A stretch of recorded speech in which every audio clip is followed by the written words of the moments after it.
अधेड़ उम्र की औरत को जब वासना की भूख लगती है, ये वो उम्र होती है जिस उम्र में मर्द को तो बच्चों की परवरिश, घर बार देखना, खाने पीने का इंतजाम करना, वो इस दुनियादारी में मुब्तला हो जाता है, इसमें बिजी हो जाता है। उस वक्त में एक अजीब और गरीब ऊर्जा उत्पन्न होती है महिला के अंदर, और जब उसको वो आग लगती है, बहुत सी महिलाएं उस आग के चलते भटक जाती हैं, दहलीज लांघ जाती हैं, रिश्ते नाते, जो रिश्ते की मर्यादा होती है ना, उन तक को भी धूमिल कर देती है।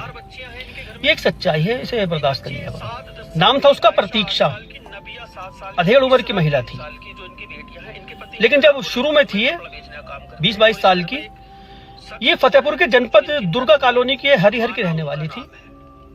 माता जी थी कमला देवी, पिता थे इनके चंद्रबान, एक अच्छे किसान थे, एक लौती संतान थी, ना कोई भाई ना कोई बहन। बड़ी ही मोहब्बत लाड प्यार से इस बेटी को इन्होंने पाला था। 22 साल की उम्र में इसने कई रिश्ते ठुकराए, इसके मतलब का कोई रिश्ता नहीं आया, किसी चीज की कोई कमी नहीं थी। बाप जो कहती थी वो ला के दिया करता था, बाप लाड प्यार से पली बड़ी हुई।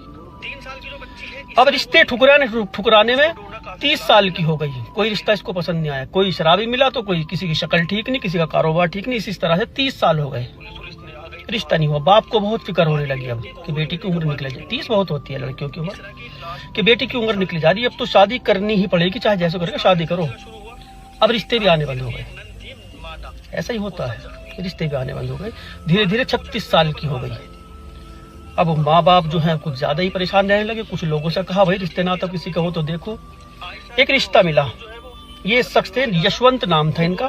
ये भी हुसैनगंज के गांव चांदपुर के रहने वाले थे, ये भी फतेहपुर में पड़ता है, ये वहां के रहने वाले। 3 भाई थे, 3 भाइयों में सबसे छोटा था। एक भाई था रविंदर, एक यशवंत और एक कलिक। 3 भैया थे, ये सबसे छोटा था। 2 भैयाओं की शादी हो गई थी। एक भैया की सरकारी जॉब थी, वो रहा करता था फतेहपुर में, और यशवंत रहा करता था गाँव में ही। यशवंत की दूसरी पत्नी बनी प्रतीक्षा, जिस वक्त 36 साल की इसकी उम्र थी। यशवंत भी 40-42 साल का बंदा था उस वक्त में। अब पत्नी बनी, पत्नी बनने के बाद अपना ठीक ठाक रहना शुरू किया। एक बेटा भी हुआ, बेटे को इन्होंने भेज दिया नानी के यहाँ। जो पहली पत्नी थी यशवंत की, लाडो देवी उसका नाम था, वो बच्चा होने में उसकी मौत हो गई थी। 2 बच्चे थे इनके, वो दोनों बच्चे भी नानी के यहाँ चले गए थे। जब यशवंत और प्रतीक्षा का बेटा था, वो 5 साल का हुआ, अच्छी पढ़ाई के लिए इन्होंने भी अपनी नानी के यहाँ भेज दिया। अब पति पत्नी दोनों रहा करती थे। कोई दिन ऐसा नहीं जाता था जो प्रतीक्षा यशवंत के साथ ना ही सोती हो।